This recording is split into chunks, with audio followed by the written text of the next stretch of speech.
माँ उठो ना, माँ क्या हुआ? माँ उठो ना, माँ उठो ना, उठो ना, माँ उठो ना, माँ उठो ना, माँ उठो ना,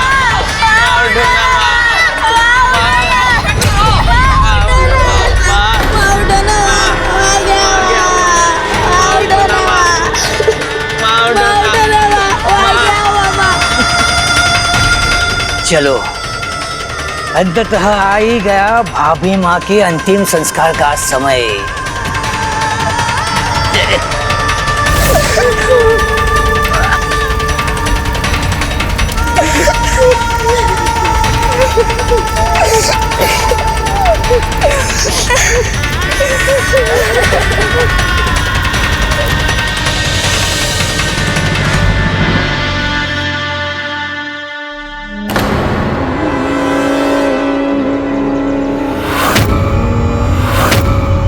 रुको भ्राता।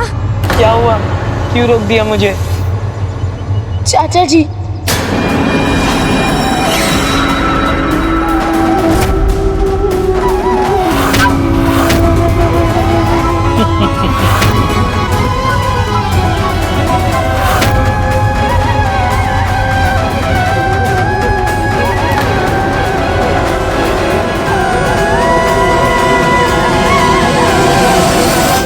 बस वहीं रुको।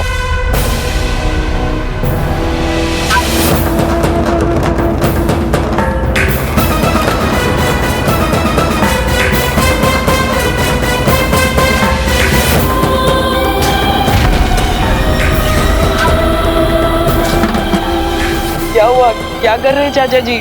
तुम्हारे चाचा तुम्हें अपने अनुसार जीवन जीने की छूट दे रहे हैं, मुक्त कर रहे हैं पारिवारिक बंधनों से।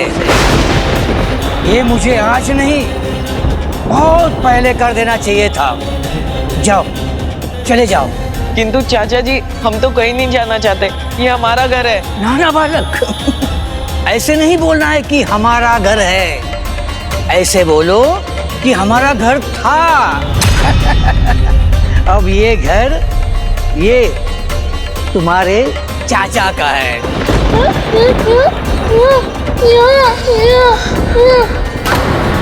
तो हमें हमारी कृषि भूमि तो रखने दीजिए। अब ना कोई घर है तुम्हारा और ना ही कोई कृषि भूमि। अब जो भी है तुम्हारे इस चाचा का है, तुम्हारा तो कुछ भी नहीं है।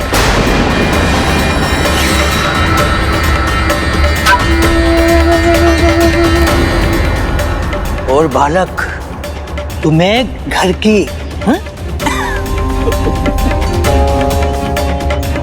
ये कृषि भूमि की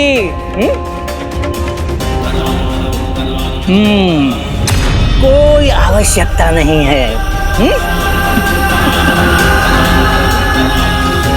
तुम लोग तो कलाकार हो, महान कलाकार। ये लो, बजाते रहो और नृत्य करते रहो।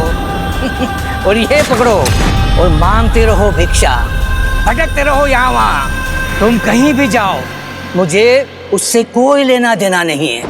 तुम कहीं भी रहो, लेकिन आज के बाद यहाँ नहीं रहोगे। और यहाँ वापस आने का दुस्साहस कभी मत करना, नहीं तो समझ गए ना? चलो, निकलो यहाँ से, निकलो।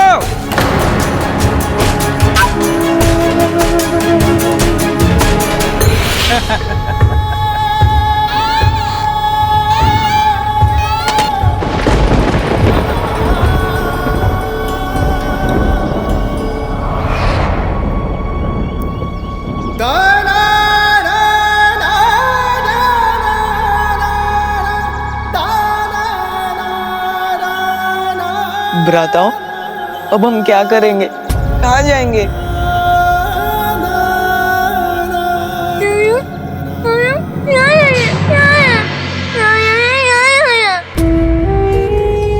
भविष्य में कोई भी कठिनाई आए तो प्रभु विनायक तुम्हारी भी रक्षा करेंगे।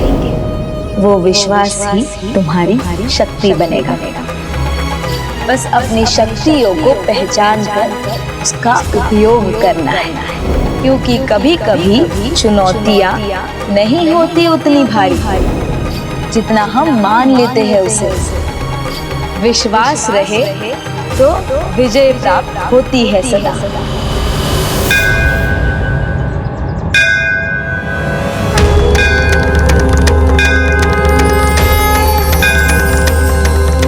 सुनो सुनाए हम महिमा प्रथम पूज्य गजानन की।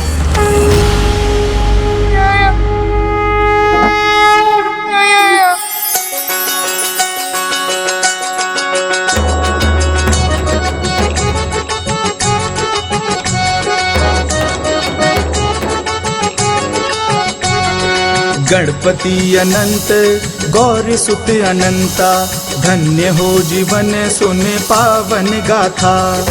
गणपति अनंत गौरी सुत अनंता, धन्य हो जीवन सुने पावन गाथा। विनायक की महिमा अगम अपार, विघ्नों को हरते हो के साकार। सुनो सुनो महिमा अपरंपार, सुनो सुनो महिमा अपरंपार। सुनो सुनो सुनो महिमा अपरंपार, सुनो सुनो महिमा अपरंपार। और धीरे धीरे इसी प्रकार वो इस कला में और अधिक निपुण होते चले गए और श्रेष्ठ कथावाचक बन गए। तत्पश्चात मंदिर के पुरोहित ने उन्हें मंदिर में ही निवास का स्थान दे दिया। प्रतिदिन रात्रि भजन संध्या में वो मेरी कथा सुनाते और सभी सुनने वाले भक्तों से फल, धन आदि का दान पाते।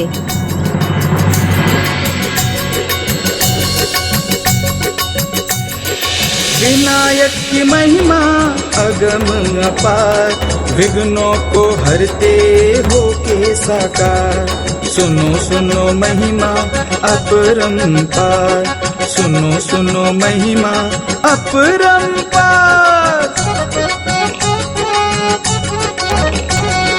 महादेव व जगत माता करें विचार, कौन है प्रथम पूज्य अवतार। प्रथम पूज्य स्थान वही पाएगा जो पहले करेगा परिक्रमा संसार। प्रथम पूज्य प्रतियोगिता के आरंभ की हो रही थी पुकार, देवगण करने लगे हुंकार अपने वाहन पर होकर सवार। सुनो सुनो महिमा अपरंपार, देखो देखो महिमा अपरंपार। देवगण उड़ने लगे समझकर अपने वाहन को विमान।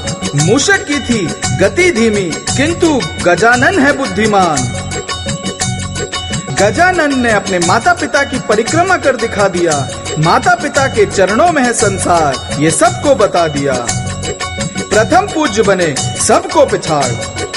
गणपति अनंत गौरी सुत अनंता, धन्य हो जीवन सुने पावन गाथा।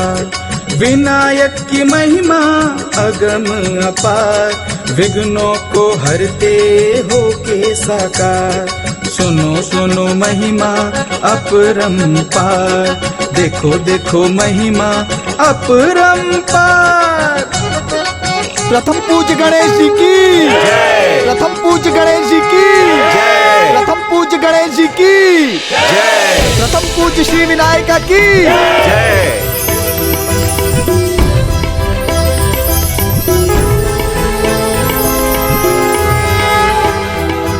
वाह, आनंद आ गया इनका कथा वाचन सुनकर। कितने खुले हृदय से गाते हैं, मानो जैसे प्रभु का ही सुर सुन रहे हो। और इनके चाचा कितने छोटे हृदय के हैं। इन निर्दोष बालकों को घर से बाहर निकाल दिया और इनकी भूमि छीन ली। तो ऐसा था क्या? मुझे इसके बारे में ज्ञात क्यों नहीं था? मैं यहाँ का मुखिया हूँ और मैं ये अन्याय नहीं होने दूंगा। जो प्रभु की भक्ति में लीन हो जाते हैं, उन्हें धन संपत्ति की सुध बुध कहाँ रहती है। इसीलिए इन्होंने न अपने घर को लौटाने के लिए कहा और न ही अपनी भूमि की चिंता की। तो फिर ये हमारा दायित्व है कि हम इनके लिए अपना स्वर उठाएं। स्वर उठाएंगे। स्वर उठाएंगे। स्वर उठाएंगे हम। हमें स्वर उठाना ही चाहिए। उस ग्राम के वासी उन तीनों को इतना सराहने लगे उनसे इतना स्नेह करने लगे कि मुखिया ही नहीं, उनके साथ गांव के आधे निवासी उन तीनों के चाचा के पास पहुंचे।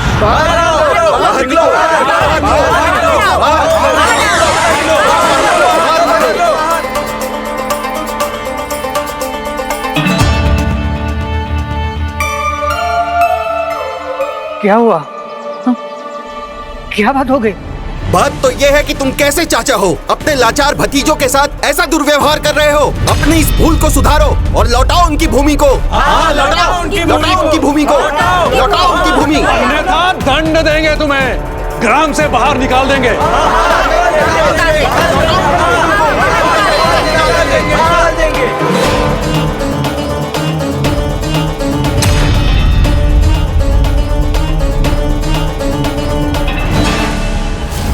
हो। तो लालची चाचा को उनकी भूमि लौटानी पड़ी होगी, है ना गणेश जी? हाँ, किंतु यहाँ भी चाचा ने चाल चली, उन्हें सूखी बंजर भूमि देकर। आओ, तुम्हें तुम्हारी भूमि दिखा दो।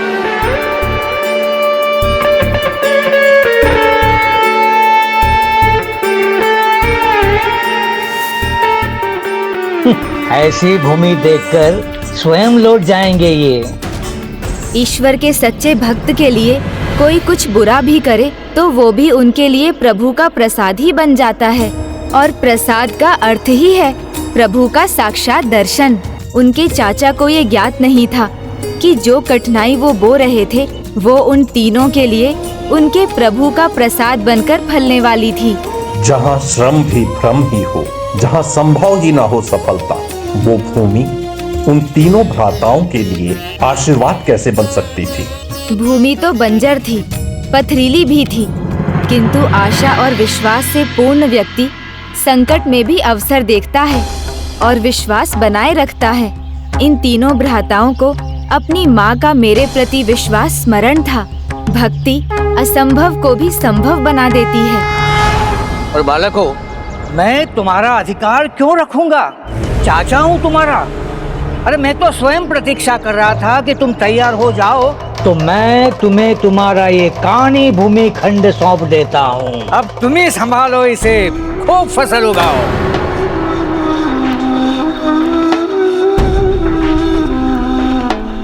क्या हुआ? ये भूमि पसंद नहीं आई तुम लोग?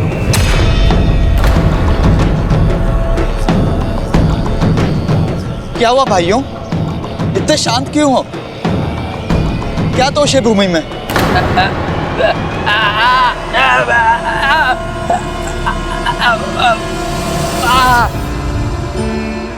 नहीं भ्राता,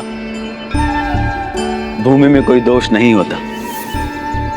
दोष तो हम मनुष्य की मंशाओं में होता है। वाह बेटा वाह, क्या बात कही है, बहुत अच्छा। अब तुम लोग अपनी ये कानी भूमि संभाल लो और उगा लो फसल और मुझे मुक्त कर दो।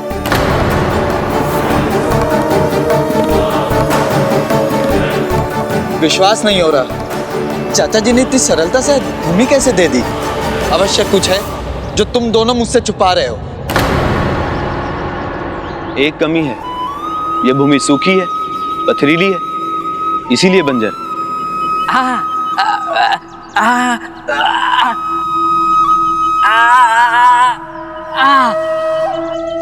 तुम लोग कृषक के बेटे हो तो कृषि भी करनी पड़ेगी। माँ ने कहा था ना कि हम कृषक के पुत्र हैं, और एक किसान कभी हार नहीं मानता, इसलिए हमें कृषि करने के लिए उपाय ढूंढने चाहिए।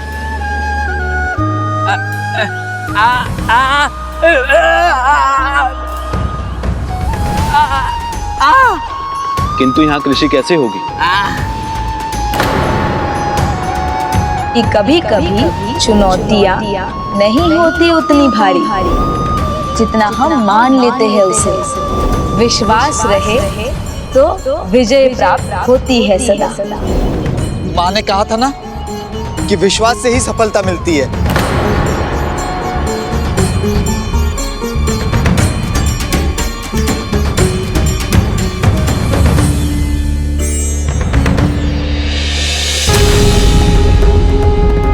हम करेंगे, इस धरती को तैयार करेंगे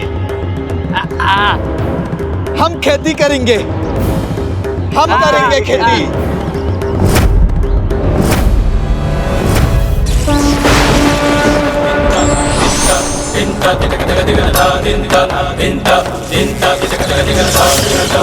महाकाय सूर्यकोटि समप्रभ निर्विघ्नं कुरु मे देव सर्वकार्येषु सर्वदा।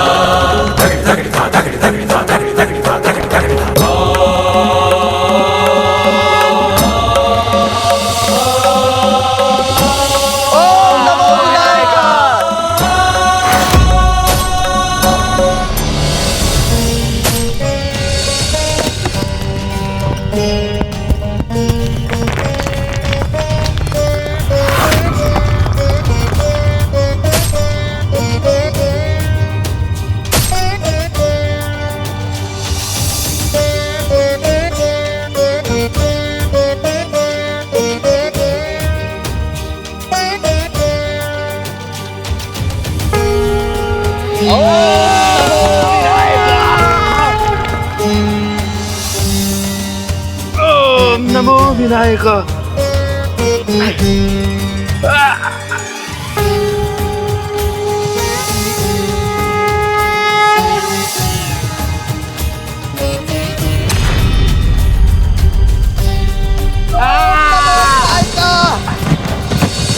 ओम नमो विनायक, ओम नमो विनायक, ओम नमो विनायक।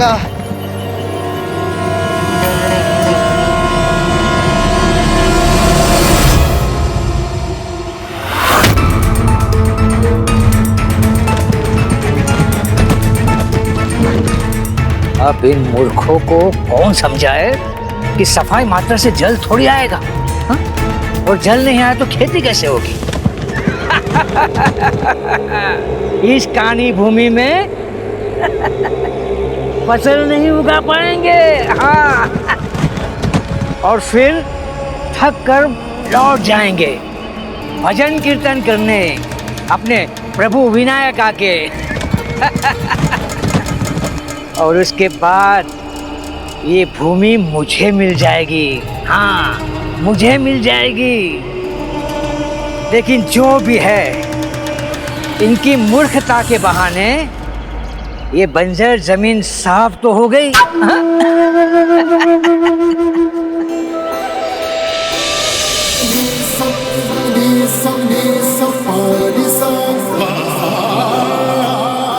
भ्राता, हम सफल हुए। धरती अब तैयार है। वाह, अद्भुत, सर्वथा अद्भुत मेरे भतीजों। मैंने तो कल्पना भी नहीं की थी मेरे भतीजों कि तुम तीनों मिलकर इतना बड़ा चमत्कार करोगे। इस कानी बंजर भूमि की कायाकल्प कर दी तुम लोगों ने। वाह मेरे कर्मठ भतीजों, वाह।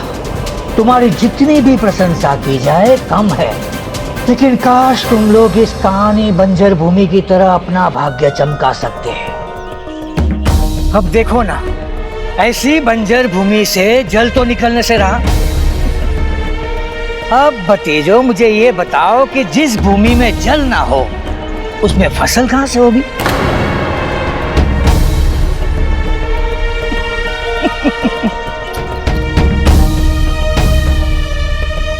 ये तो वही बात हो गई मेरे भतीजों कि जहां से आरंभ किया था तुम तीनों के तीनों वहीं के वहीं आ गए। भाग्य का द्वार खटखटाने से अच्छा है कर्म का तूफान खड़ा करना, फिर सब द्वार अपने आप ही खुल जाएंगे। और चाचा जी, हम जहाँ खड़े थे वहां से थोड़े ही सही पर आगे आए हैं। उचित कहा भैया ने चाचा जी। प्रभु विनायक हमारे सहायक हैं, हम उन्हीं की कृपा से आगे बढ़ेंगे, धरती का सीना चीर कर जल निकालेंगे और निरंतर आगे बढ़ते रहेंगे। अवश्य मेरे भतीजों, अवश्य कृपा वर्षा होगी, अवश्य होगी तुम्हारे प्रभु विनायका की। इस बंजर भूमि में जल ही जल होगा, नदी भी अवतरित होगी और जल के कूप भी खोद लोगे तुम। और कोई कठिनाई आई तो स्वयं तुम्हारे प्रभु विनायक आएंगे तुम्हारी सहायता करने के लिए। सत्य कहा चाचा जी आपने। स्वयं प्रभु विनायक अपनी कृपा दृष्टि हम पर बरसाएंगे।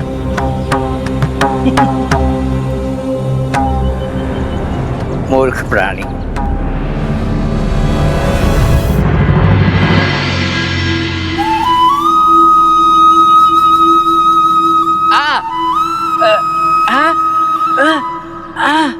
मैं क्यों मुस्कुरा रहा हूँ? हाँ, तुम मुस्कुरा क्यों रहे हो? हमारे सामने इतनी गंभीर समस्या है और तुम मुस्कुरा रहे हो भला? है ना, चाचा जी ने अनजाने में एक उपाय सुझा दिया। उन्होंने कहा ना, कूप खोद सकते हैं तो प्रभु के आशीर्वाद से वही करते हैं ना। किंतु गणेश जी, उस पथरीली भूमि पर कूप खोदना तो अत्यधिक कठिन होगा। तो क्या आरंभ भी कर दिया था उन तीनों ने? हाँ, कर दिया। और उस कूप में उन्हें श्रम से अधिक उनकी भक्ति का फल मिलने जा रहा था।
श्री विनायका।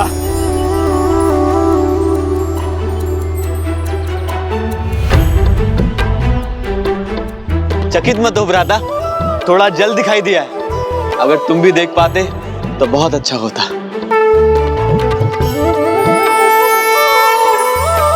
अच्छा ही है जो मैं देख पा रहा हूं अपने प्रभु श्री विनायका की झलक। जीवन में मैंने अंधकार के सिवा और कुछ नहीं देखा, पर आज मेरी दृष्टि ने पहली बार मेरा साथ दिया और प्रभु श्री विनायक दर्शन दे रहे हैं मुझे। ऐसा लग रहा है कि प्रभु स्वयं इस कुंभ में हो। अद्भुत, अद्भुत। अर्थात उनका आशीर्वाद प्राप्त है हमें कूप की खुदाई करते रहना चाहिए। हाँ, खुदाई करते रहना चाहिए। आओ भ्राता। देव सर्व कार्येषु सर्वदा।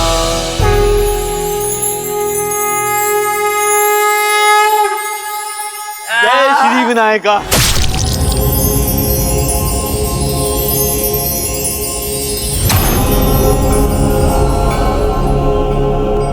आश्चर्य, मेरे कानों में ध्वनि गूंजी। क्या क्या ध्वनि थी वो? ध्वनि? कैसी ध्वनि? हमने तो कोई ध्वनि नहीं सुनी और तुम तो सुन भी नहीं पाते हो, तो तुमने कहां से सुन ली ध्वनि? किंतु मुझे ऐसा लगा कि मेरे कानों ने कुछ सुना। ये तो चमत्कार हो रहा है। मुझे कुछ दिखाई दिया और तुम्हें सुनाई। हमें रुकना नहीं चाहिए, है?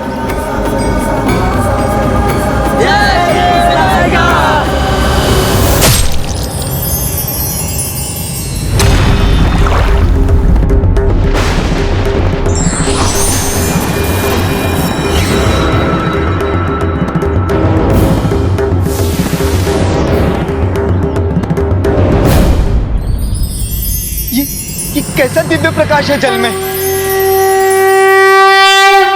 हे प्रभु विनायका, तुम बोले कैसे? और तुम सुने कैसे? और तुमने देखा कैसे?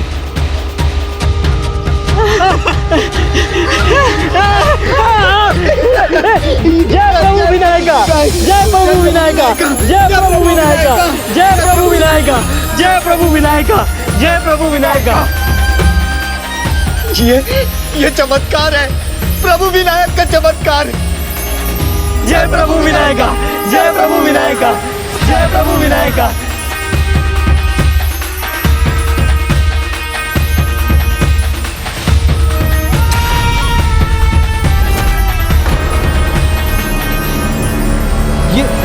ये जल लाल क्यों हो रहा है?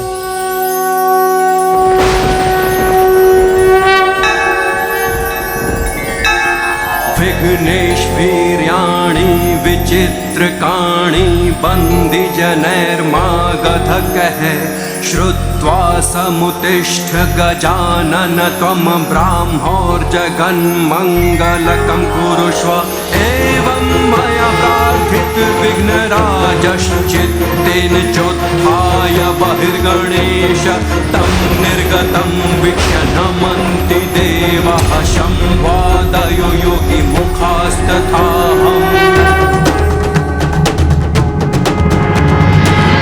प्रभु विनायका स्वयं प्रकट हुए, हम धन्य हो गए, हम धन्य हो गए, हम धन्य हो गए। जय प्रभु विनायका, जय प्रभु विनायका, जय प्रभु विनायका। आओ भाग्य हमारे, प्रभु विनायक के दर्शन हो गए। आओ भाग्य हमारे। मैंने कहा था ना कि मैंने प्रभु को यहाँ देखा था। मैंने भी सुना था। तो सर्वप्रथम यहाँ से कुदाल तो हटा देते। हाँ, हाँ, हाँ, हाँ। विघ्नेश वीर्याणि विचित्रकाणि बन्दी प्रभु प्रभु प्रभु प्रभु समुतिष्ठ। जय प्रभु विनायका, जय प्रभु विनायका। आपने तो हमारा जीवन धन्य कर दिया प्रभु, धन्य कर दिया।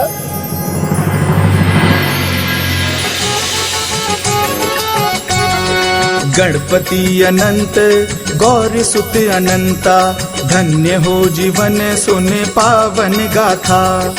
गणपति अनंत गौरी सुत अनंता, धन्य हो जीवन सुने पावन गाथा।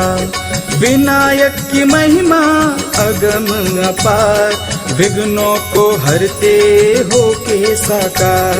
सुनो सुनो महिमा अपरंपार, सुनो सुनो महिमा अपरंपार, सुनो सुनो सुनो महिमा अपरंपार।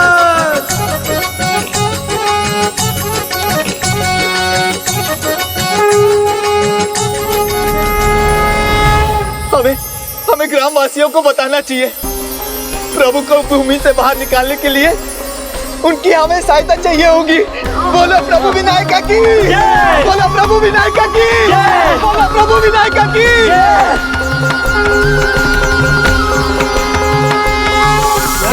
प्रभु विनायक की प्रतिमा? हाँ, उस बंजर भूमि में, कानी भूमि में, और प्रतिमा चमत्कारी रूप से बढ़ती जा रही है। विश्वास कीजिए, मैंने स्वयं देखा अपनी आंखों से। किंतु तुम तो दृष्टिहीन हो। हाँ, अब मैं सबको देख सकता हूँ। और मैं मूक था, किंतु अब मैं ऊंचे सुर में प्रभु विनायका की जय जयकार कर सकता हूँ। बोलो बोलो प्रभु विनायका की जय, प्रभु विनायका की जय। और जब ये जयकारा लगाते हैं तो मैं भी अपने कानों से सुन सकता हूँ, और अब मैं भी इनके साथ जयकारा लगाता हूँ। बोलो प्रभु विनायका की जय, बोलो प्रभु विनायका की जय।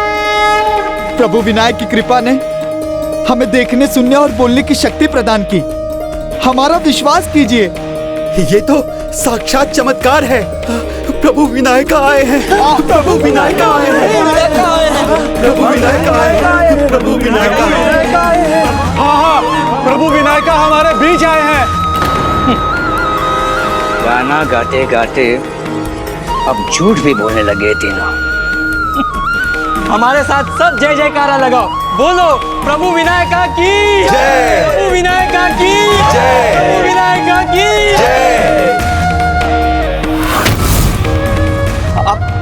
अब सब हमारे साथ चलिए, हम सब साथ मिलके हमारे विनायका की प्रतिमा को उस कुएं से बाहर निकालेंगे जिसे हमने स्वयं खोदा है। हमारे साथ चलिए, प्रभु का जयकारा लगाते हुए आगे बढ़िए।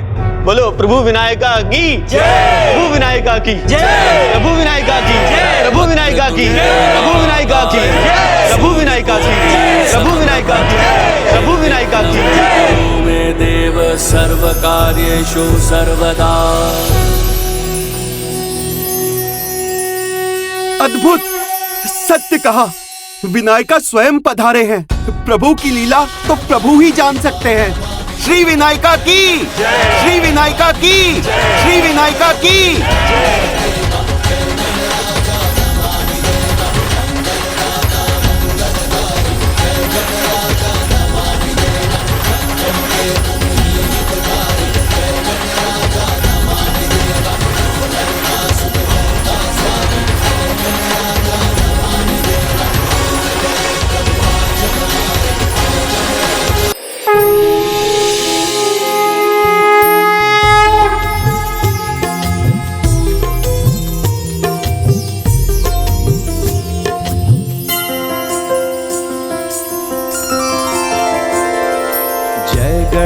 जय गणेश जय गणेश देवा, माता जाकी पार्वती पिता महादेवा। जय गणेश जय गणेश जय गणेश देवा, माता जाकी पार्वती पिता महादेवा।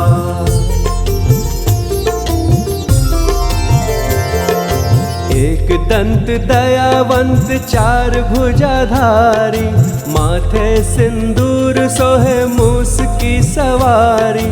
एक दंत दयावंत चार भुजाधारी, माथे सिंदूर सोहे मूस की सवारी।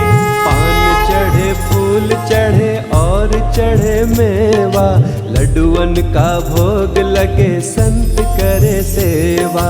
जय गणेश जय गणेश जय गणेश देवा, माता जाकी पार्वती पिता महादेवा। जय गणेश जय गणेश जय गणेश देवा, माता जाकी पार्वती पिता महादेवा। प्रभु विनायका की, प्रभु विनायका की, विनायका की, विनायका की। शिरसा देव गौरी पुत्रं विनायकं, भक्तावासं स्मर नित्यं आयुः कामार्थ सिद्धये।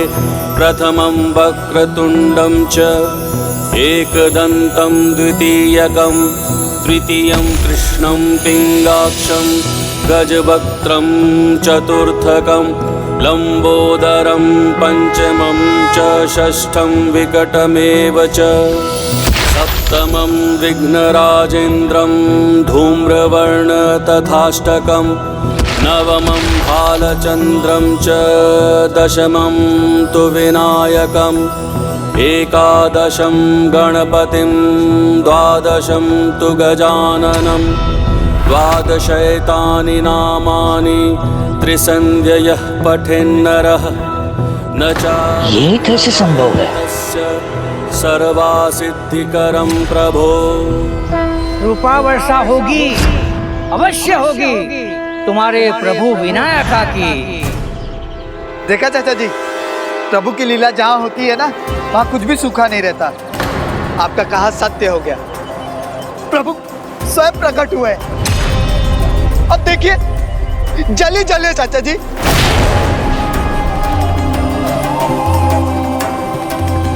इस बंजर भूमि में जल ही जल होगा, नदी भी अवतरित होगी। सत्य कहा था आपने, नदियां अवतरित होगी।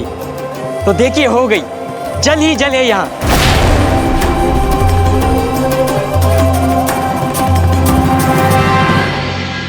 चाचा जी, हमने आपसे कहा था ना कि प्रभु स्वयं आएंगे हमारी सहायता के लिए।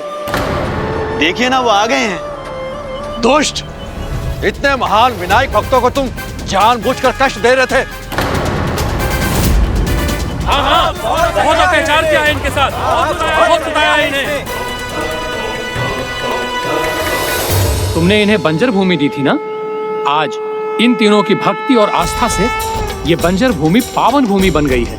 आज वही कानी या एक कोना भूमि इस श्री फल के जल से अभिषिक्त होकर पाकम अर्थात जल से परिपूर्ण हो गई है। अब ये भूमि बंजर नहीं, कानी पाकम के नाम से विख्यात होगी।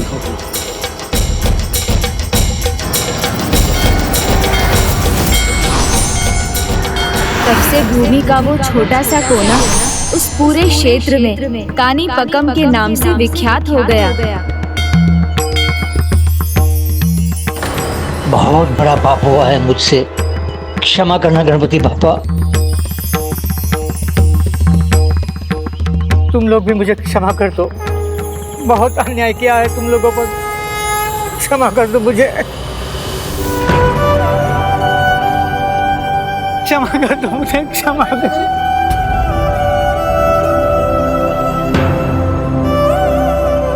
उठिए चाचा जी, हम आपके पुत्र समान हैं और एक पिता समान बड़े का क्षमा मांगना शोभा नहीं देता, और हम कोई नहीं है क्षमा देने वाले। क्षमा का अधिकार तो केवल हमारे प्रभु श्री विनायका का है। आप उन्हीं की आराधना कीजिए, वही आपको क्षमा करेंगे।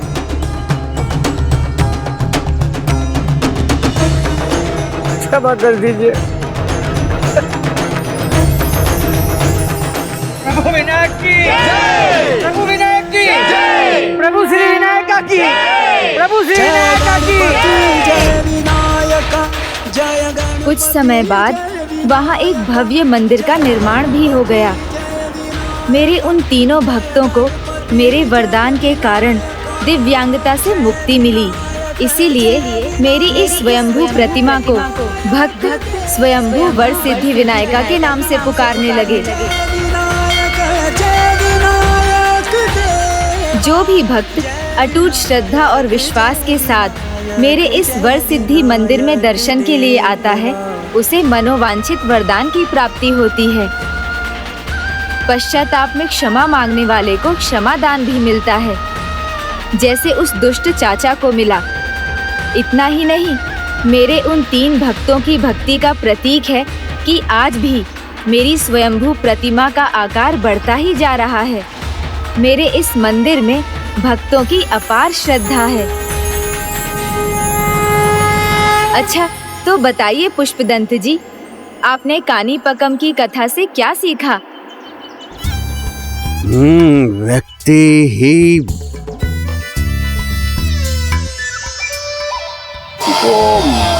नहीं, व्यक्ति को अपनी शारीरिक कमियों के कारण स्वयं को दुर्बल नहीं समझना चाहिए और उन्हें अपनी सफलता में बाधा नहीं बनने देना चाहिए।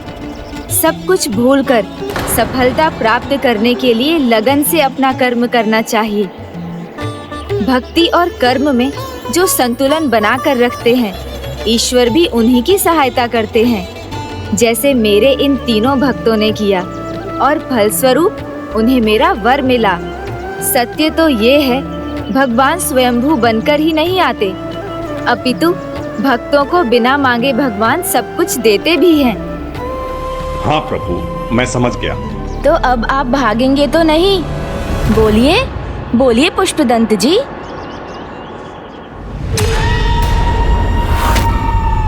किंतु गणेश जी, आपने वचन दिया था कि अगर मैं आपकी कथा पूरी सुनूंगा तो आप मेरे प्रश्नों का उत्तर देंगे।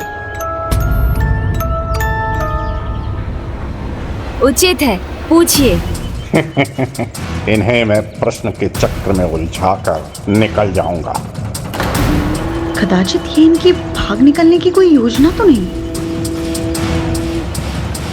आप तो बुद्धि के देवता हैं गणेश जी, कोई भी कठिन प्रश्न आपके लिए सरल होगा। तो मैं आपसे एक सरल प्रश्न पूछता हूँ। उचित है, आप सरल ही पूछिए।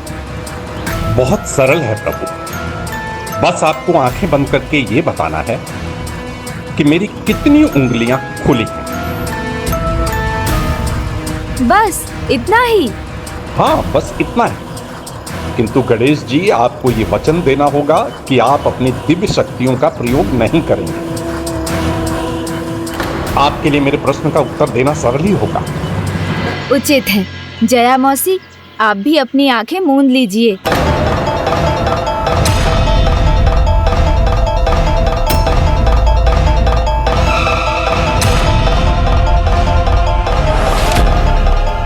अब उचित है, एक बार पुनः पूछिए आपका प्रश्न। पुष्पदंत जी, मैं आपके प्रश्न की प्रतीक्षा कर रहा हूँ। आप पूछते क्यों नहीं?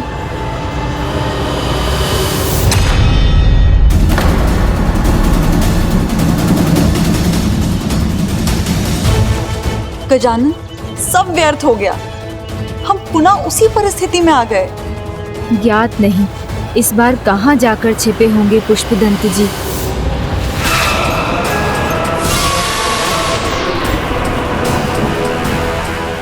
चपल तो बन गए चकमा देकर, किंतु चतुराई का भान नहीं। ऐसी दिशा में छिप गए जिसका उन्हें ज्ञान नहीं। चिंता मत कीजिए जया मौसी, मैं उन्हें फिर ढूंढ निकालूंगा।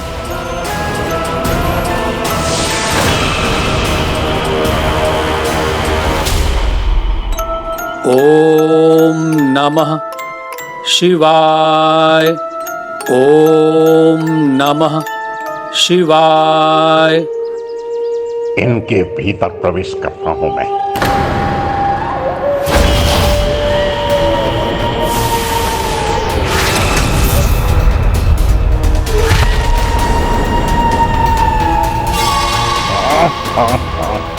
क्या हुआ ये? साधारण ऋषि और मैं असाधारण पिशाच, फिर भी इनमें प्रवेश नहीं कर सका। ऐसी अपार शक्ति कहां से अर्जित की है इन्होंने? काशी की पावन भूमि में तप करने वाले ऋषि मुनि के तन में पुष्पदंत जी को आश्रय मिलना कठिन है। यहीं लौटने पर विवश होंगे वो। कोई तो होगा जिसमें मैं वास कर सकूंगा।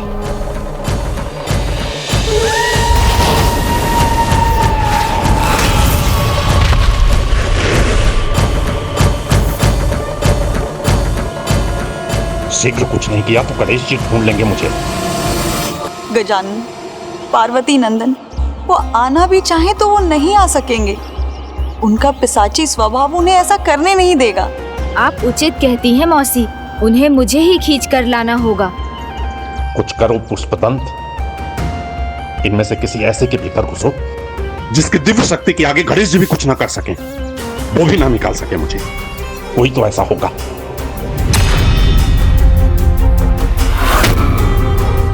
ओम नमः शिवाय। ओम नमः शिवाय। ओम नमः शिवाय। ओम नमः शिवाय। ओम नमः शिवाय।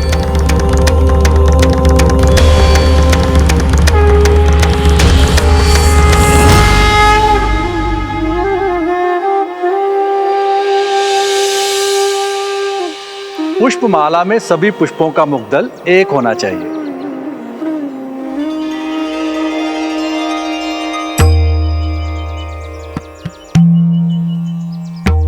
इस प्रकार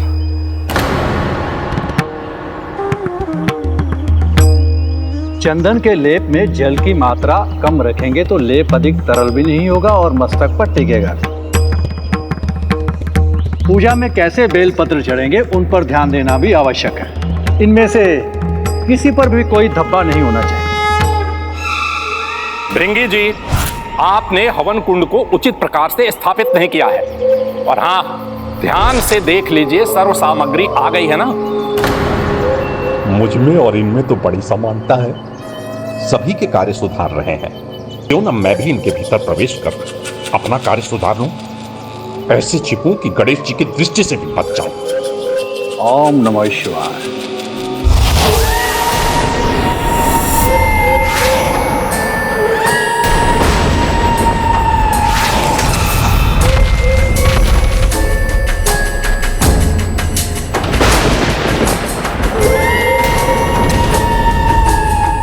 प्रणाम स्वामी।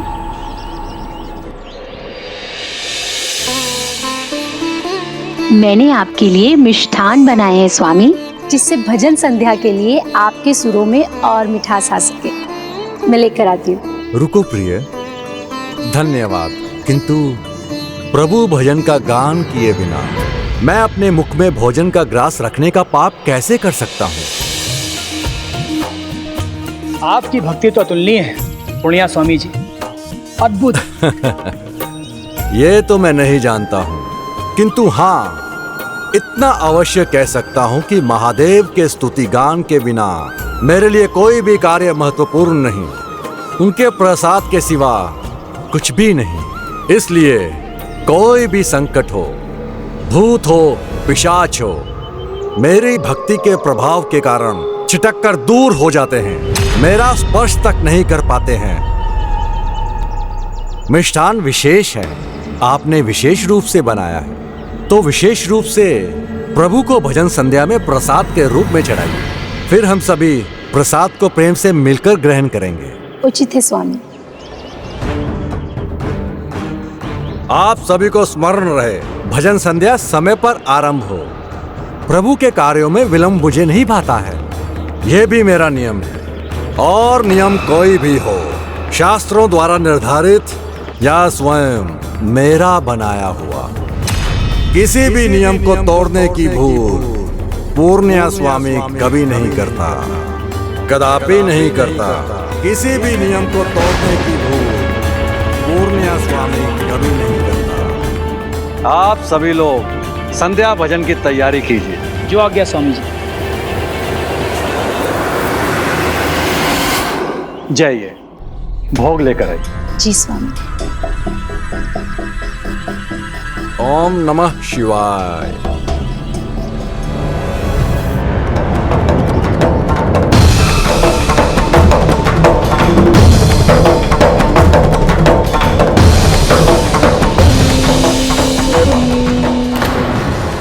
नियम का ज्ञान बांटने वाले ने स्वयं ही शास्त्रों का नियम भंग कर दिया और स्वच्छ पांव लेकर आसन पे बैठ गए।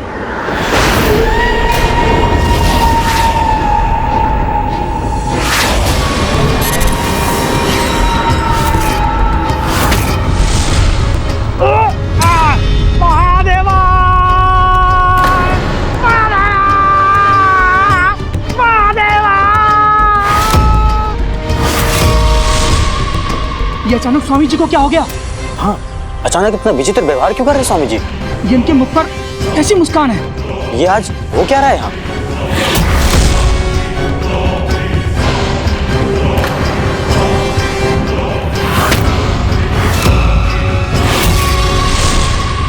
पूजा आसन पर ये विचित्र मुद्रा, स्पष्ट है पिशाची प्रवृत्ति ही है ये।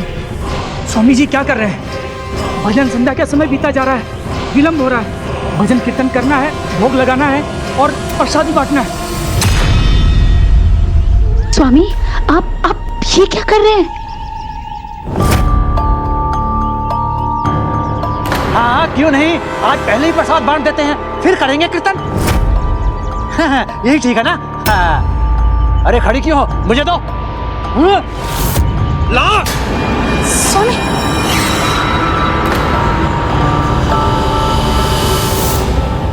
इसलिए मैं तुम्हें श्राप देता हूं, तुम पिशाच बनकर सहस्त्र वर्षों तक काशी में भटकते रहोगे।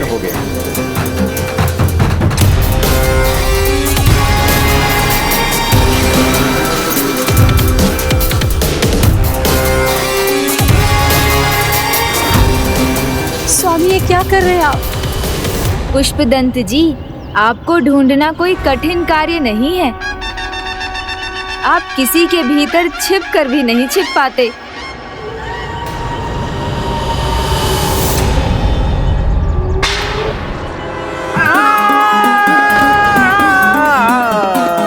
सौम्य सुंदरी सुशीला नील नैना और मधुरा।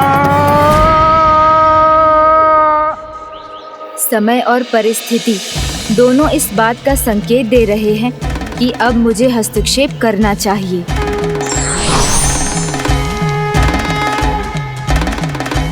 सौम्य सुंदरी और तू शिव तू ही विकराल है, त्रिनेत्र शंभु महाकाल है।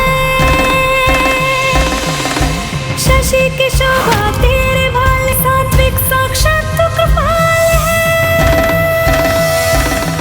हे ब्रह्म वेद स्वरूपम,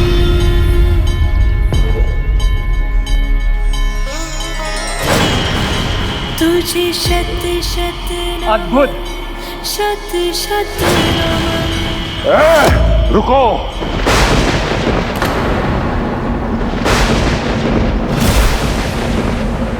यहाँ मेरे आश्रम में गायन मैं ही करता हूँ। मुझे लगा भजन संध्या है, इसमें तो कोई भी भक्त गायन कर सकता है।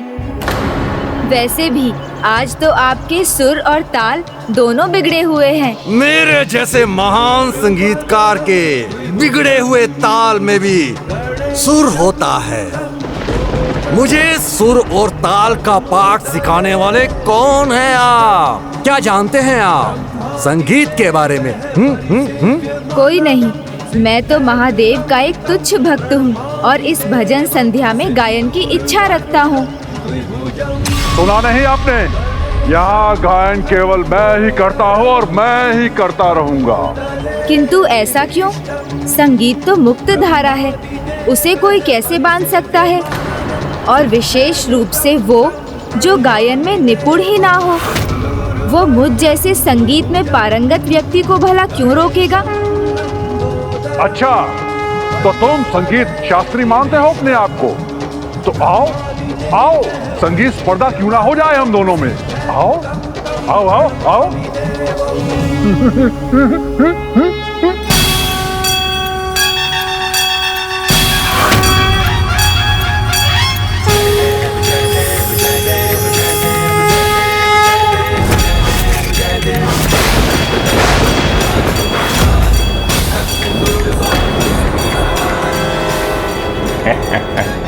ये तो गणेश जी हैं, यहाँ भी पहुँच गई है, स्पर्धा के लिए तैयार हो गई है।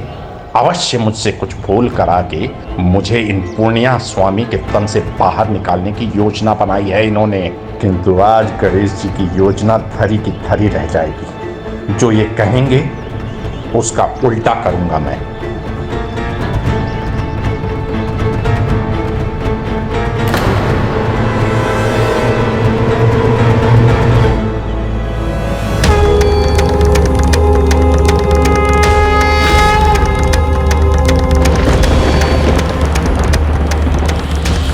अधिक समय तक इन स्वामी जी के तन में नहीं छिप सकेंगे आप पुष्पदंत जी।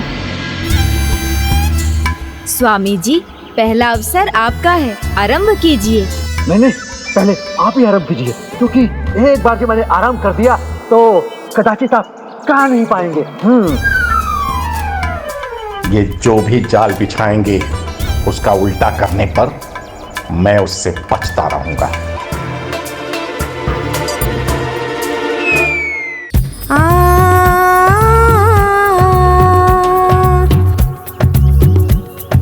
उगते सूर्य भोर हुई।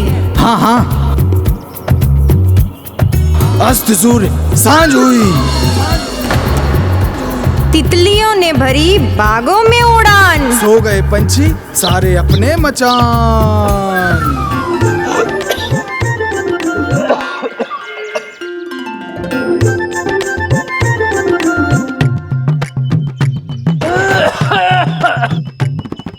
लीजिए स्वामी जी, गंगा जल पीजिए, कंठ तर हो जाएगा। कहीं गंगा जल पिलाकर गणेश जी मुझे पूर्णिया स्वामी के तन से निकलवाना तो नहीं चाहते? नहीं, मैं अभी भी इनके कहे का उल्टा ही करूंगा। नहीं पीऊंगा, नहीं पीऊंगा, मैं खाऊंगा, मैं खाऊंगा।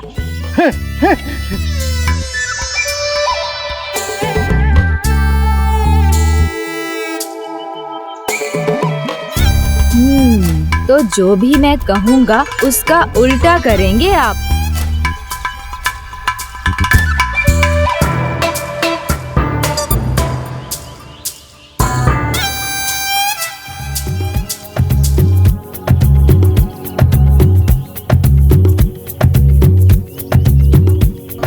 बम बम भोले कन कन में है शंकर, सब दर्शन कर लो भोले का आकर। ये जीवन हो जगमग जगर जगमग जगर। बम बम डोले हर कण में है कंकर। ये जीवन हो अजर अमर अजर अमर। तो प्रभु महादेव का नाम नहीं लेंगे आप? फिर तो आपके मुख से माता का नाम ही बुलवाना पड़ेगा। शंभु महेश नीलकंठ शशि शेखर, सती साध्वी भवानी भवमोचनी दुर्गा। तो अंततः माता का नाम ले ही लिया आपने। बम बम भोले कन कन में है शंकर, जय जय माता रानी की जय कर। बम बम भोले कन कन में है शंकर, जय जय माता रानी की जय कर। जय जय माता रानी की जय कर। जय जय माता रानी की जय कर। जय जय माता रानी की जय कर। अब बचकर कहाँ जाएंगे पुष्पदंत जी? जय जय माता रानी की जय कर।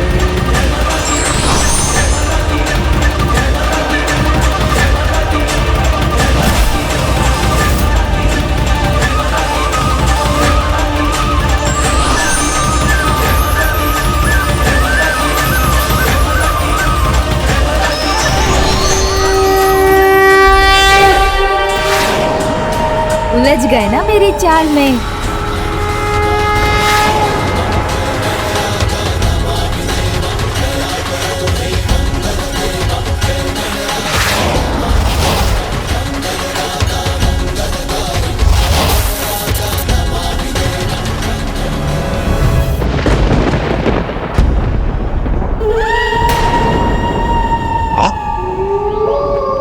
आप यहाँ हैं तो वहाँ कौन है प्रभु?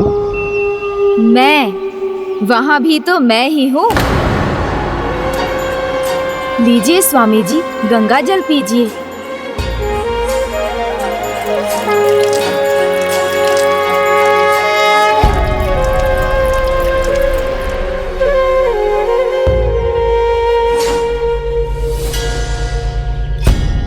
स्वामी, क्या हुआ आपको? क्या हो गया था मुझे? एक भी नियम नहीं भंग करने वाला मैं आज इतने सारे नियम भंग करता चला के। अहंकार वो अवगुण है जो बुराई के सारे द्वार खोल देता है स्वामी जी। आज आपने अपनी भक्ति के अहंकार में बिना पांव धोए आसन ग्रहण करने की भूल जो की थी। किसी भी नियम को तोड़ने की भूल पूर्ण्य स्वामी कभी नहीं करता। उचित कहा आपने, भूल तो हुई है मुझसे, घोर भूल। अहंकार जब अति विश्वास बन जाए तो ऐसी भूल संभव हो जाती है। बुराई आपके भीतर की अच्छाई पर सेंध लगा देती है। भक्त रूपी धर्म पर पिशाच रूपी अधर्म हावी हो जाता है।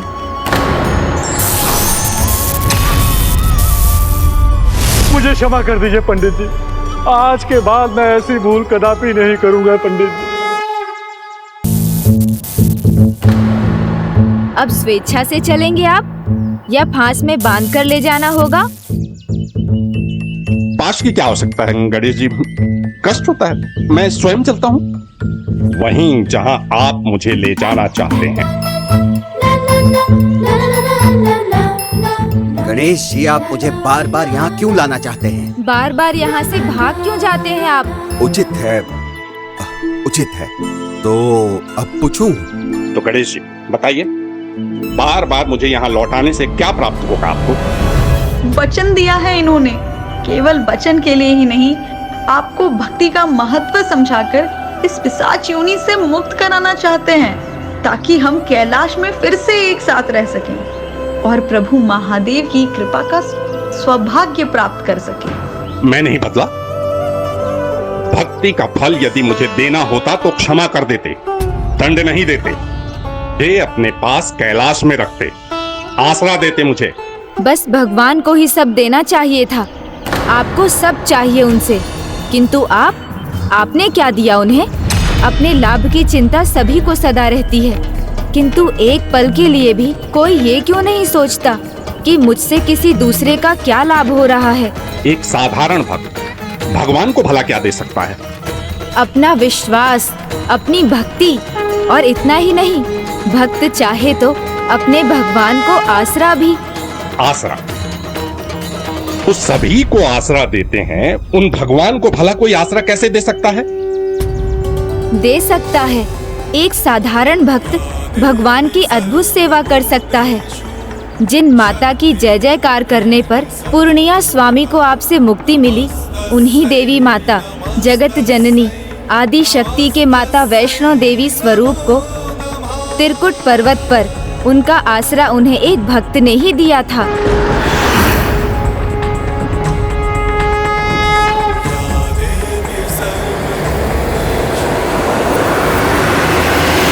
ओम जयंती मंगला काली भद्रकाली कपालिनी दुर्गा क्षमा शिवा धात्री स्वाहा स्वधा नमोस्तुते। अद्भुत, किंतु भला ये कैसे संभव है? आप रुकिए मत गणेश जी, सुनाइए, संपूर्ण कथा सुनाइए। उचित है, तो सुनिए माता वैष्णो देवी और उनको आसरा देने वाले भक्त की कथा।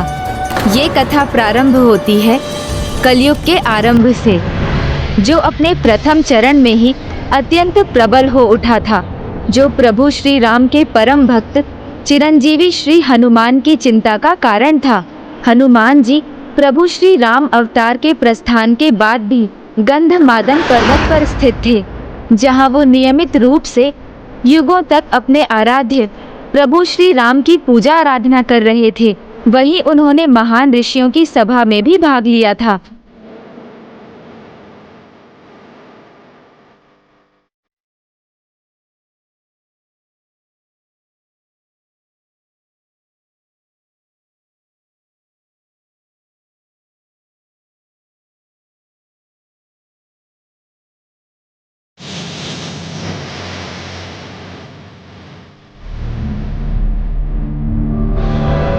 कलयुग में पाप की अति हो रही थी।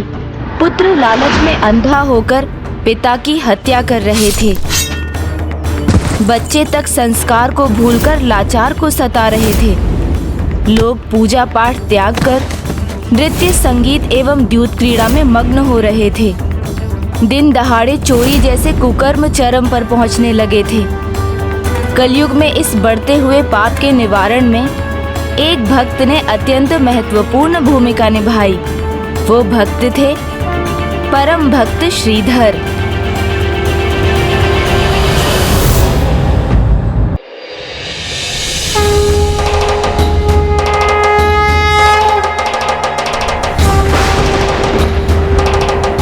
चोर चोर, मेरी पोटली को चोर लेके भाग गया।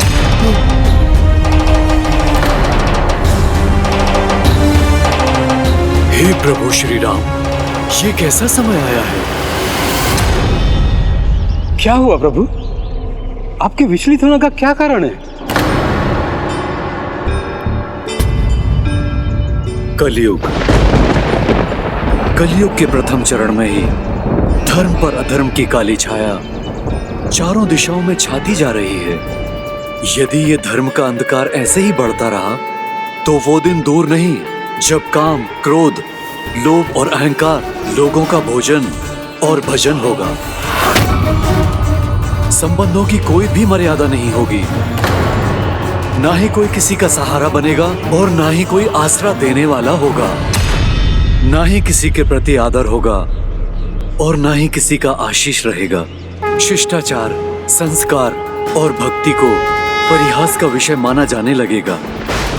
दूसरे मनुष्यों से नहीं, सभी को वस्तुओं से ही प्रेम होगा। प्रकृति का विनाश प्राकृतिक आपदाओं और महामारी के रूप में सामने आएगा। सर कोई भी नहीं ढकेगा, किंतु नाक और मुख ढकना अनिवार्य होगा।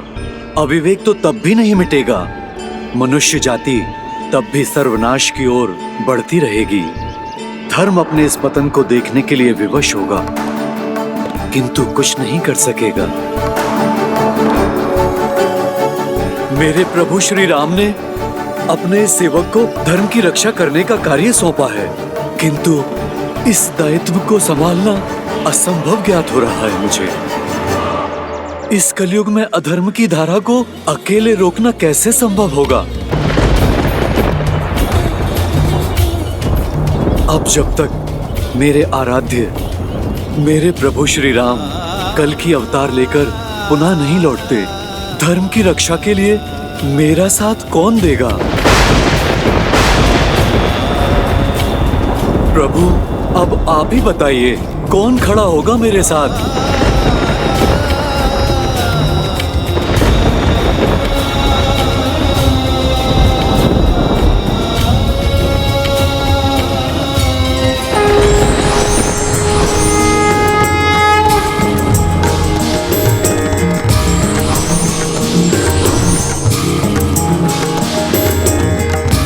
माता,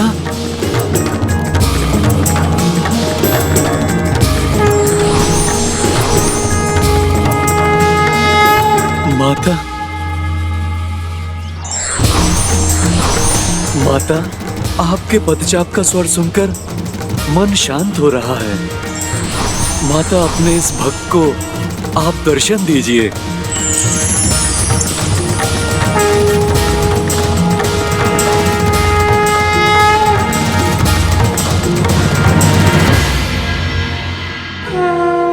प्रणाम माता। हे भक्त शिरोमणि हनुमान, चिंता आपके मुख पर शोभा नहीं देती। आप तो सभी की चिंता, कष्ट और दुख को हरने वाले हैं। अब मैं शीघ्र ही आपके साथ होंगी, तो आपकी सभी शंकाएं दूर हो जाएंगी। क्या आपको स्मरण नहीं? प्रभु श्री राम ने आपसे क्या कहा था? मुझे स्मरण है माता। उन्होंने कहा था, जब तक मेरे प्रभु कल की अवतार लेकर कलयुग में अवतरित नहीं होंगे, तब तक मैं आपके अवतरित होने पर आपका रक्षक और आपका सहायक बनकर रहूंगा। माता, किंतु वो कब होगा? आप धर्म की रक्षा करने के लिए कब आएंगी? वो समय अब निकट है भक्त शिरोमणि हनुमान।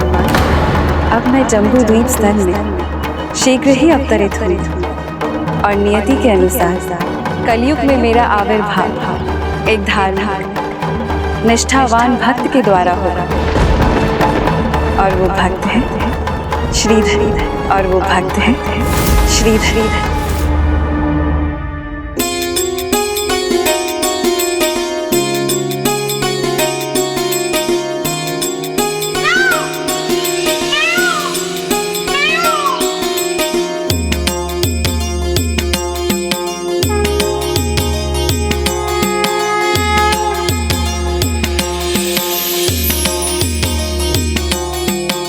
जय माता की। सद्गुरु का स्वामी है, विकार रहित है, नियमित भजन और पूजन करता है। अधिक समृद्ध ना होने पर भी सदा पूजन भजन और दूसरों की भलाई में तत्पर रहे।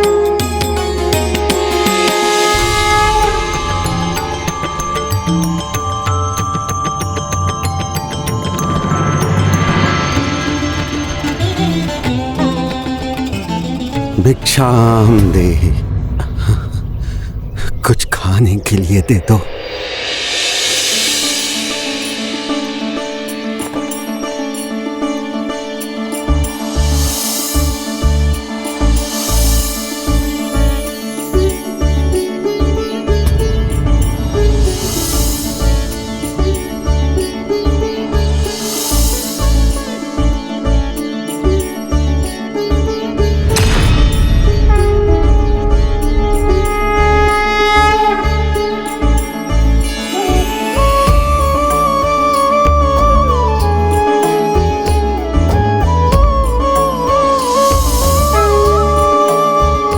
जय माता की।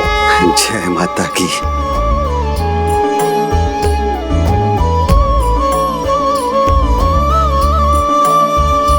स्वामी, घर में जो कुछ भी खाने के लिए था बस वही था जो आपने दान दे दिया।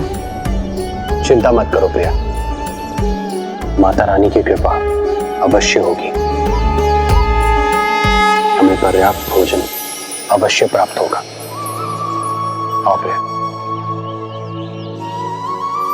वो जीवन के प्रत्येक पल में मेरा नाम लेता है, किंतु उसे मेरा परिचय प्राप्त नहीं।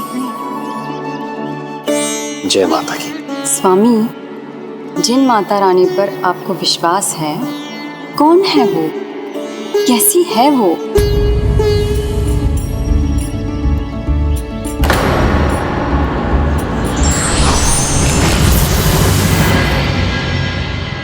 मुझे ज्ञात होता तो मैं आपको अवश्य बताता प्रिया, किंतु माता रानी का स्वरूप मैंने भी नहीं देखा। मैं तो उनका नाम भी नहीं जानता, लेकिन मुझे ये पता है माता रानी अपने भक्तों पर कृपा करती है। माता रानी का नाम मुझे बल देता है, मुझे उत्साह, उमंग और आशा से भर देता है। माता, ये कैसी विचित्रता है। वो भक्त जिसे आपका परिचय भी प्राप्त नहीं, वो आपका इतना अटूट भक्त भला कैसे हो सकता है?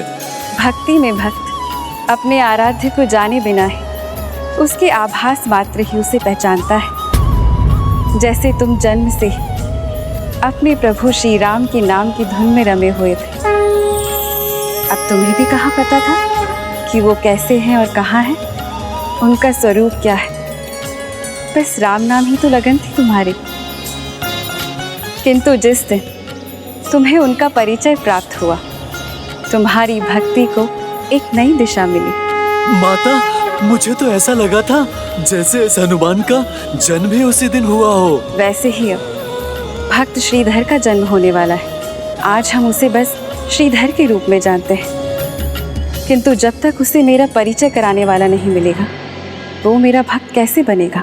और मुझे भक्त नहीं मिला तो कलयुग में मेरा आविर्भाव कैसे होगा? इसीलिए हनुमान, ये अत्यंत महत्वपूर्ण कर्तव्य किसी को तो निभाना ही होगा। माता, मैं समझ गया। ये कर्तव्य मैं अवश्य निभाऊंगा। माता, आप तो बस आशीर्वाद दीजिए मुझे।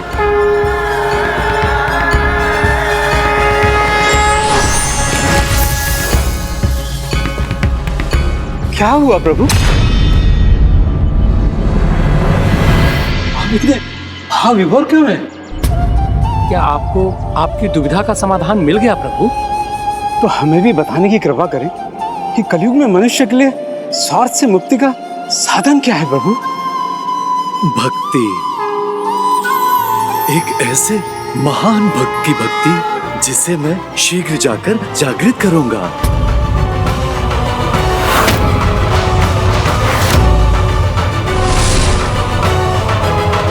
जय श्री राम। ये कार्य स्वयं हनुमान जी करने वाले थे?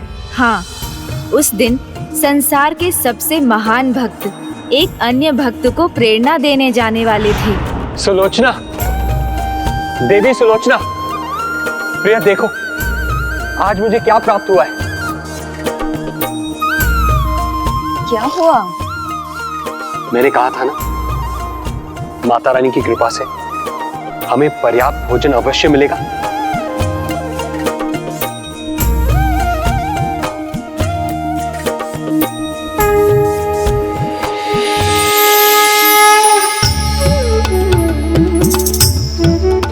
ये देखिए,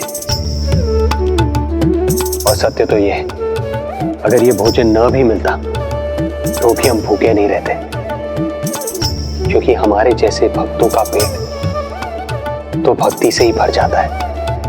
किंतु माता ने कृपा की है। माता रानी चाहे जो भी है, ऐसी कृपा हमेशा करती रहे। जय माता की। किंतु इतना तो ज्ञात हो जाता कि माता रानी कौन सी शक्ति है। कोई तो ऐसा होता जो मुझे उनके स्वरूप का परिचय दे सकता। मेरे मन में तो माता रानी की प्रतिदिन एक नवीन छवि उत्पन्न होती है। कभी माता रानी मुझे माता भवानी जैसी दिखाई देती है, और कभी माता विद्या सरस्वती जैसी।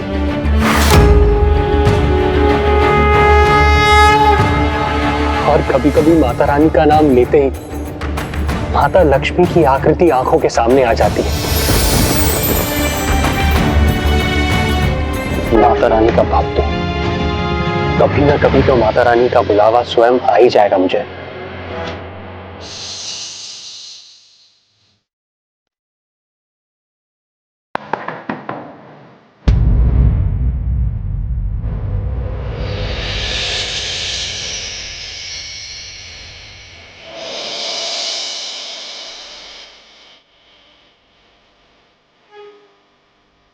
प्रणाम ब्राह्मण देवता।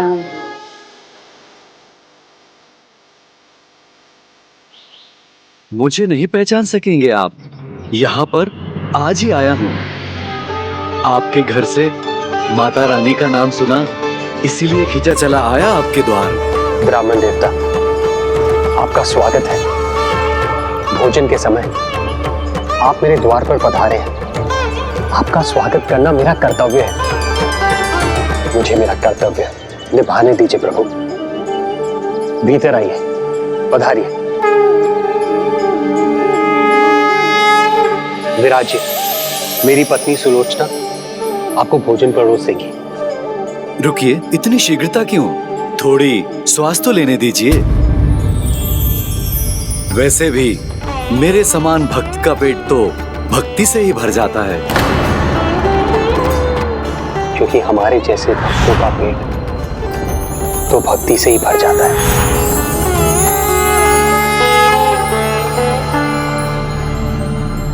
आप तो अंतर्यामी प्रतीत होते हैं। ऐसा लगता है जैसे माता रानी ने स्वयं आपको भेजा हो।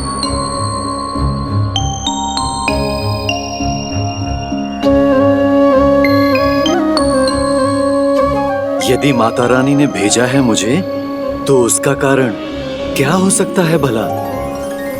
संभव है मुझे मेरी दुविधा से मुक्त करने। कैसी दुविधा?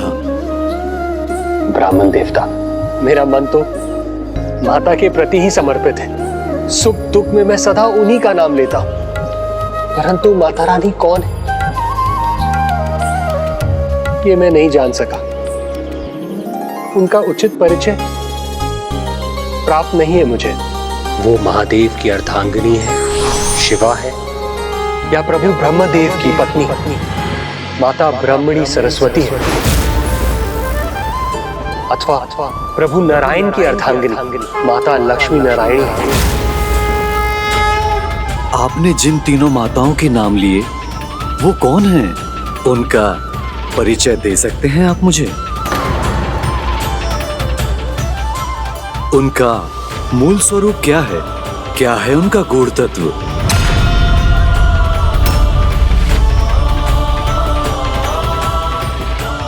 माता आदिशक्ति, माताओं की माता की ही स्वरूप है तीनों माताएं।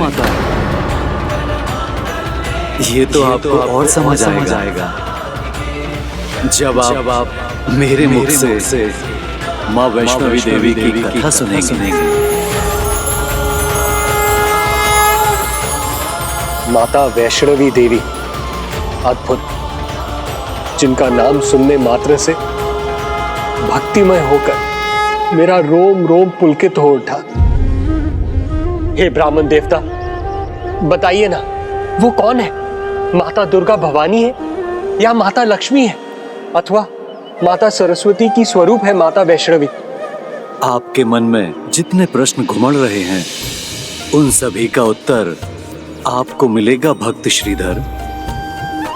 मेरे मुख से माता की श्री कथा ध्यान से सुनिएगा।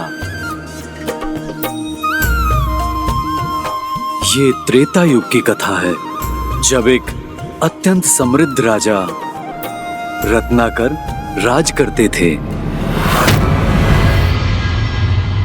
इतने महान राजा थे रत्नाकर कि राजकाज के सभी कार्य वो प्रतिदिन संध्या में ही करके राजा का रूप त्याग कर एक साधारण भक्त का रूप धारण करते थे। राजा रानी दोनों ही माता शक्ति के महा उपासक थे। माता शक्ति की जय।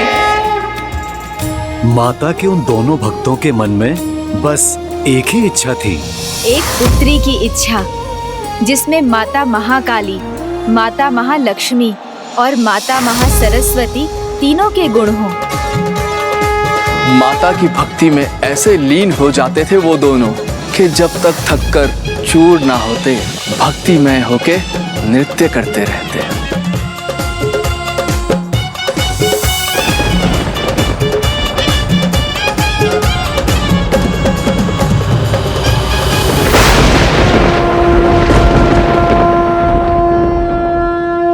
माता शक्ति की जय। माता शक्ति की जय। की जय। उनकी भक्ति से प्रसन्न होकर माता ने कृपा की। शीघ्र महारानी ने गर्भ धारण किया और फिर जब वो जन्म देने के निकट थीं, तो एक रात्रि श्री मात्रे नमः। ओम श्री मात्रे नमः। ओम श्री मात्रे। ओम श्री मात्रे नमः। ओम श्री मात्रे नमः। ओम श्री मात्रे नमः।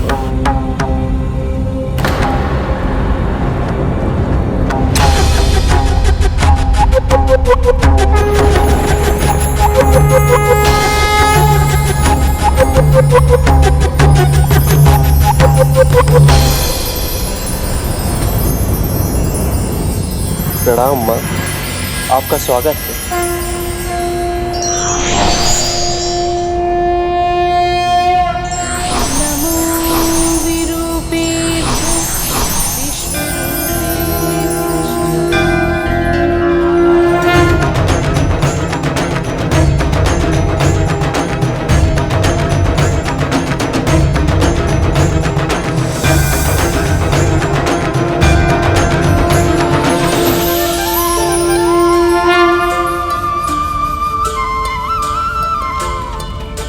मैं आपका कैसे धन्यवाद करूं?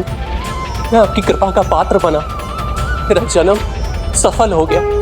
पुत्री रत्नाकर, मैं तुम्हारी इच्छा पूर्ण करने आई हूँ।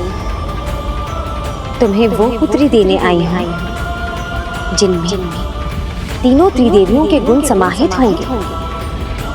मैं ही आदि शक्ति, जिसकी तुम पूजा करते हो, समस्त ब्रह्मांड में व्याप्त नारी शक्ति मुझ में ही समाहित है और मुझसे ही जागृत है। मैं ही उस शक्ति की प्रत्यक्ष और पूर्ण स्वरूप हूँ। जो भक्त समृद्धि चाहता है, उसके लिए देवी लक्ष्मी भी मैं ही हूँ। बुद्धि के प्रकाश के इच्छुक के लिए देवी सरस्वती भी मैं ही हूँ। और जब किसी भक्त को रक्षा की आवश्यकता होती है, तो उसकी रक्षक बनकर आने वाली दुर्गा भवानी भी मैं ही हूँ।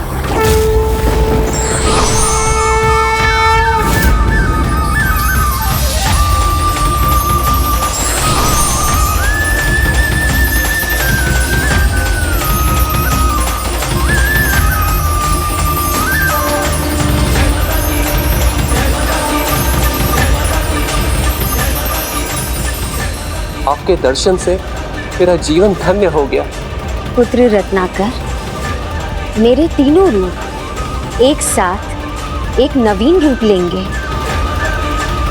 तुम्हारी पुत्री ही होगी मेरी वो स्वरूप।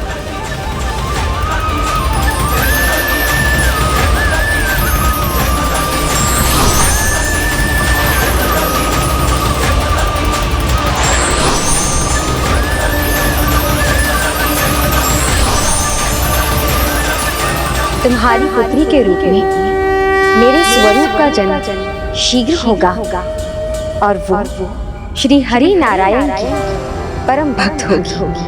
धन्यवाद माता। प्रथमं शैलपुत्री च द्वितीयं ब्रह्मचारिणी तृतीयं चंद्रघंटेति कूष्मांडेति। महाराज, आपको पुत्री प्राप्त हुई है। स्वयं माता के समान दिव्यता से परिपूर्ण है ये।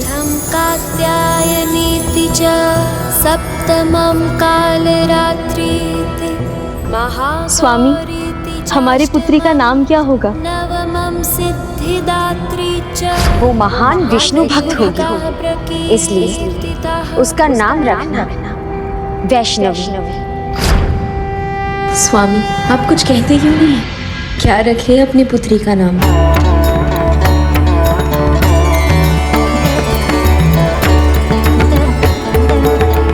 हमारी पुत्री का नाम होगा वैष्णवी। वैष्णवी। वैष्णवी। वैष्णवी।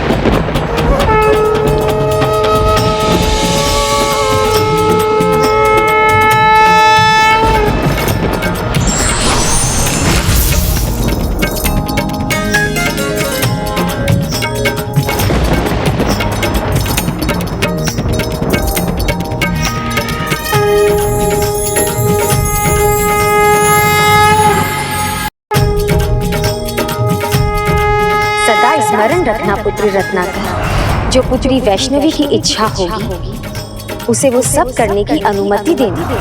उसे किसी भी कार्य के लिए रोकना मत। जो आज्ञा माता। जय माता दी। नारी अन्नपूर्णा है, अर्थात माता पार्वती की रूप है। समृद्धि देने वाली माता लक्ष्मी है और ज्ञान प्रदान करने वाली माता सरस्वती भी। जब वो नारी अन्याय के विरुद्ध खड़ी हो जाए तो स्वयं माता दुर्गा का रूप भी धारण करती है। ऐसी अपार नारी शक्ति से संपन्न माता वैष्णवी का जन्म हुआ था। आप सत्य कह रहे हैं, किंतु आगे क्या हुआ गणेश जी? और हनुमान जी को उनके बारे में कैसे ज्ञात था? भविष्य में जब वो सुभग और शिष्ट युवती हुई तो राम भक्त हनुमान को ही नहीं अपितु स्वयं श्री राम को भी माता वैष्णवी देवी के दर्शन के लिए आना पड़ा था। और जैसे जैसे वो बड़ी होती गईं, प्रभु श्री नारायण की भक्ति में डूबती चली गईं, और यहाँ तक कि प्रभु भक्ति के सिवाय उन्हें कुछ नहीं सूझता था। दिवस हो या रात्रि उनके मुख पर सदैव प्रभु विष्णु जी का ही नाम रहता था, और वो जो भी करती वो प्रभु विष्णु जी की पूजा और सेवा के लिए ही करती थी। विष्णवे नमः।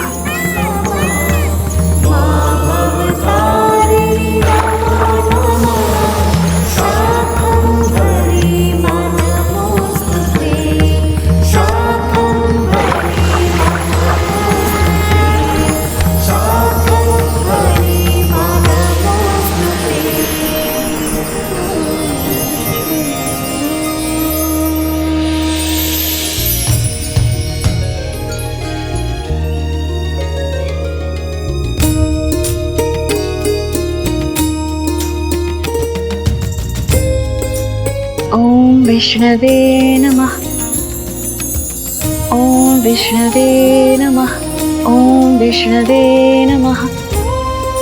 ओम विष्णवे नमः।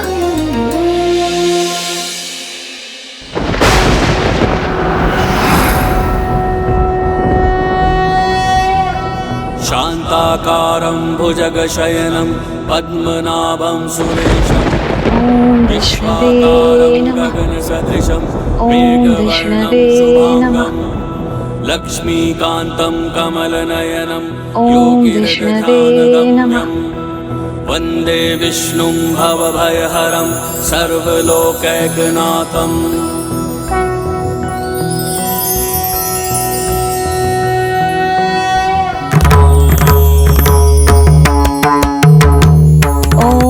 मधुसूदनाय नमः। ओम केशवाय नमः। ओम पुरुषोत्तमाय नमः।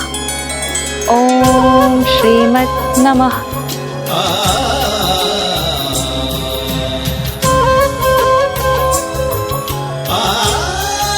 ओम मधुसूदनाय नमः।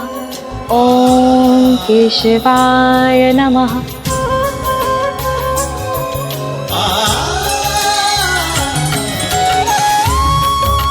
नारायण नारायण, अद्भुत।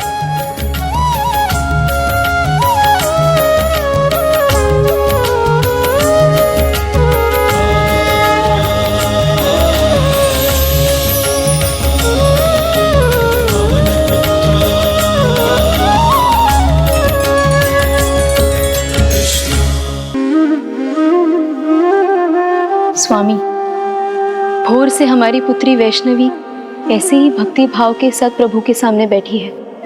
पलके तक नहीं झपकी है उसने। हमारी पुत्री विष्णु भक्त है, उसे अपने पूजा का पूर्ण अधिकार है। हमें उसमें हस्तक्षेप नहीं करना चाहिए देवी। दिन बीतते गए और इससे अनभिज्ञ माता उसी प्रकार प्रभु की प्रतिमा के पास बैठी रही। किंतु कितने दिन? पूरे 11 दिन।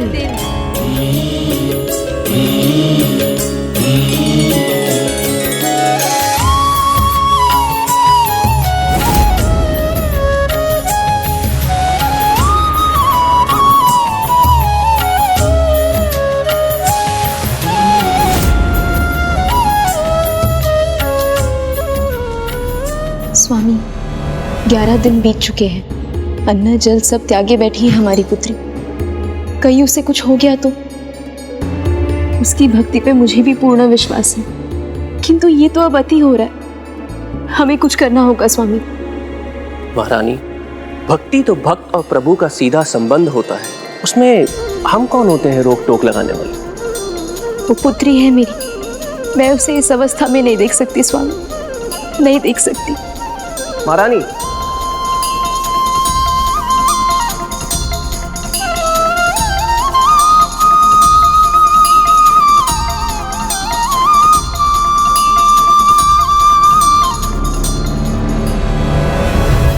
नारायण नारायण, अब जो करना है मुझे ही करना पड़ेगा। आ गया।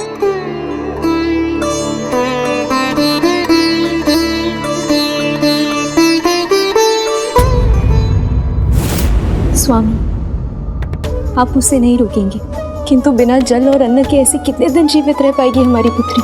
रहेगी देवी, अवश्य रहेगी। जैसे इस थाल में रखे दीपक बिना घृत के प्रज्वलित हैं, उसी तरह हमारी पुत्री की जीवन ज्योति को कुछ नहीं होगा।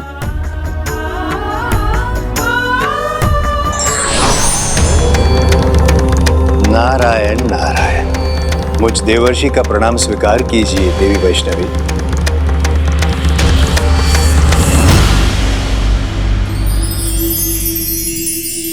प्रणाम देवर्षि। आपको देखकर मेरे प्रभु के निकट होने का आभास हो गया। प्रभु के परम भक्त के दर्शन पाकर मैं कृतार्थ हुई। नारायण नारायण। क्या आपको प्रभु ने भेजा है? देवी, आपके मधुर स्वर का आकर्षण ही ऐसा है कि मैं स्वयं खींचा चला आया। मेरी भक्ति का आकर्षण, उसका मधुर स्वर मेरे प्रभु तक भी पहुंच पाता तो और भी अच्छा होता देवर्षि। नारायण नारायण। देवी, आपकी भक्ति के मधुर स्वर की गूंज प्रभु के निकट अवश्य होगी। उन्होंने भी आपको उनकी भक्ति में इस प्रकार अन्न जल का त्याग कर बिना पलक झपकाए डूबे हुए अवश्य देखा होगा। किंतु मैं तो बालपन से मेरे प्रभु की आराधना कर रही हूँ, तो मेरे प्रभु मुझे दर्शन देने क्यों नहीं आए देवर्षि? क्या हुआ देवर्षि? क्या इसका कोई अन्य कारण है? देवी, कदाचित आपको ज्ञात नहीं कि प्रभु श्री हरि नारायण ने अयोध्या नरेश श्री राम का अवतार लिया है।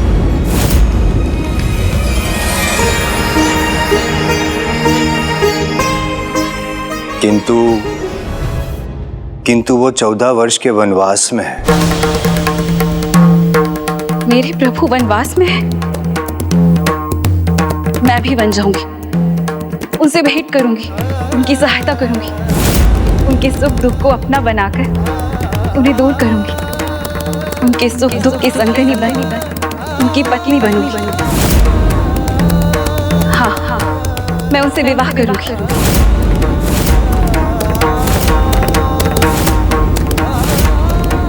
ये तो उन्होंने अत्यंत कठिन प्रण ले लिया था गणेश जी। हाँ पुष्पदंत जी, माता वैष्णवी का यही प्रण भविष्य में उनके आविर्भाव एवं भक्त श्रीधर से उनकी आराध्य माता वैष्णो देवी के मिलन का माध्यम बना।